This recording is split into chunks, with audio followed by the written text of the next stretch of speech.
Joel, what do you guys think of the slow starts and fast finishes? What's that about? I like the fast finishes better than the slow starts. I think we all do. It's funny, that's what we've kind of been talking about. We've talked about it as a group. We've talked about it as coaches. We've brought that to the players and said, hey, what do you think? I think whenever you're coaching as a staff, we ask them. They're the ones that are doing it. So you say, hey, why? What is it? Do we need to do something better? Is it something we need to practice? Is it something that we need to fundamentally change at the games? Is it a warm-up? Is it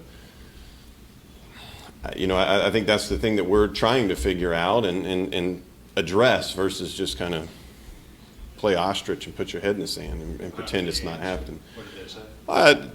I think it's still an open-ended discussion that we're going through right now. But I think everybody sees that, the players, the coaches, and are aware that we need to focus in a little bit on that. Was the staff pleased with how they executed in the press, full-court press, what they showed? Yeah, I mean, I think that was something that we've kind of had in our pocket to use, and obviously it gave us a bit of a boost, similar to what was it when we threw the zone out there against, I guess it was Georgia. We got off to a bad start and we played some zone here at home, and that gave us a bit of a momentum swing, similar to when we pressed. So I think anytime you can throw a change up, and our guys are smart, most of them, I would say. When you can throw change ups like that, and then the guys embrace them, it always makes for an easy transition in game. Just to play devil's advocate about the slow starts, there was a happy ending both times, of course. So why is it a deal? Why is it a concern? Well, I think that as you get into the NCAA tournament and you get down double digits, there's a sense of, oh my gosh, this might be it. Whereas right now, you're able to play and know, okay, it's a big game if we win, but if we lose, we still move on, and you learn from it.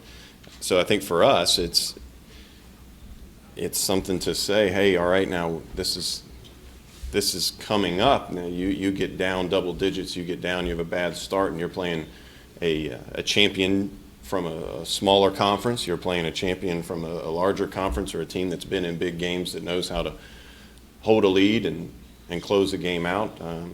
Similar to what we've talked about. When we get up double digits, how do we play with a lead? How do we close teams out? By this time of year, you're addressing both of those situations. Joel, in the last 4 or 5 games, Bam has really cut down his fouling. What's the difference? What do you attribute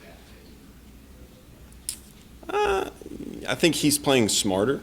I think he's older. He's in those situations to where he knows when to, I guess, back off. But I think a lot of it is positioning. Kenny and him and Cal have talked a lot about being in the right position, being ahead, thinking ahead. And I think as young guys are here and they learn and they mature and they grow through film, through experience in games, through experience in practice, you start to, I know this is a bit of a shocker, get better. But at this time of year, this is a time when you start to see improvement. And I think Bam's been a guy that we've talked about all year as a guy that is continuing to work. He's continuing to ask questions. He's continuing to get in the gym, to get in the film room and say, okay, what can I do to get better? And anytime you have a team of guys like that, but more importantly, an individual who is focusing in on his personal development and performance, good things are going to happen. The league has had a little slow first half, much faster second half. What do you think's going on there? That would be a question, obviously, for him, to say. I think with what we're talking with Malik about is being that aggressor. For us, we are really trying to focus in on him getting paint touches. Whereas is he's being on the attack, and not necessarily settling, because he's a shooter. He's a guy who takes shots, and you want taking shots, but also he's a guy who's getting to the free throw line. He's getting the ball into the paint. He's a gifted passer. He's a willing and able passer. So good things happen when he gets downhill and puts that extra pressure on not only his man, but a secondary or tertiary defender. Guys are telling us a lot on these slow starts. The reason they're getting off to is because they're not listening. And the staff are trying to run their own stuff a lot of the early part of the game. Does that cause for concern? And what kind of makes it that first few minutes before all right, I guess we do need to listen here because we're down 19? I'm not sure that from our standpoint that we're looking at it as a blatant disregard for what the staff is saying or for what Coach Cal is saying. That I think they're young guys, and I think for the most part they're still trying to figure out, like young guys do. And as a new father, I'm sure you'll figure it out, and they're going to push the envelope to see, okay, what can I get away with today, or what can work. And then it's like, well, that didn't work, so now let's go back and try something else. Oh, what about Texas A&M? How different are they? Are when you played him the first time, and how much better has Williams gotten since you guys saw him back in January? Well, it's the same thing that we're talking about just now with young players going through practice, with young players going through games and experiences. Both of their bigs, are extremely gifted. They both can score. They both can pass. They require a lot of attention, on the defensive end. And it's a big game for our big guys to come and be ready to compete, to be ready to battle.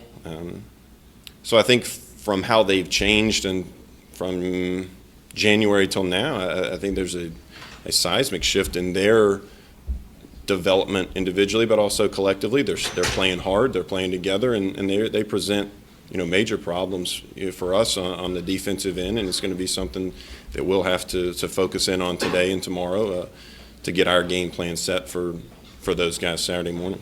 How about you guys? Where do you think you guys are if the postseason started this weekend?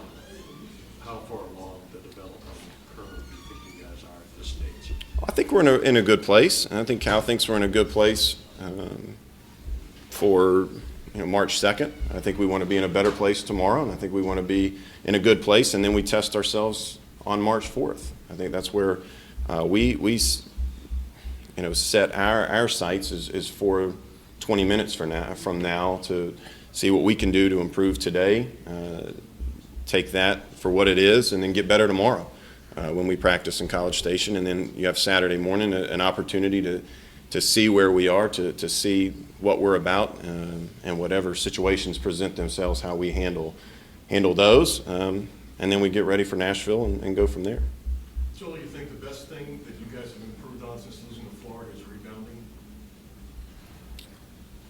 I think it's something that we've talked about. I don't know that I would say that it is the best. I think that we have done better on the defensive end. I think that we're guarding ball screens better. I think that we're guarding the paint better, and I think then we're closing possessions out, with two-handed rebounds and clearing, the ball to then fly on offense.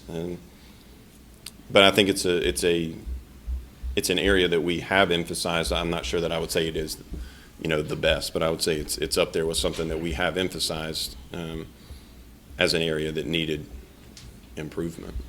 What do you think about playing at 11 in the morning? I mean, our bodies will feel like it's 12, and we've done that a couple times, and it'll be an electric, atmosphere, and always is down there, in College Station. So it's I think when you're playing, the ball goes up and it's tipped. you know, it's 40 minutes right then. And if there's anything that's any more important than what's going on, whatever time of day it is, we've got issues. But I don't see that being an issue or a problem with this group. About 2 more minutes, guys. Joel, how's the health of the team?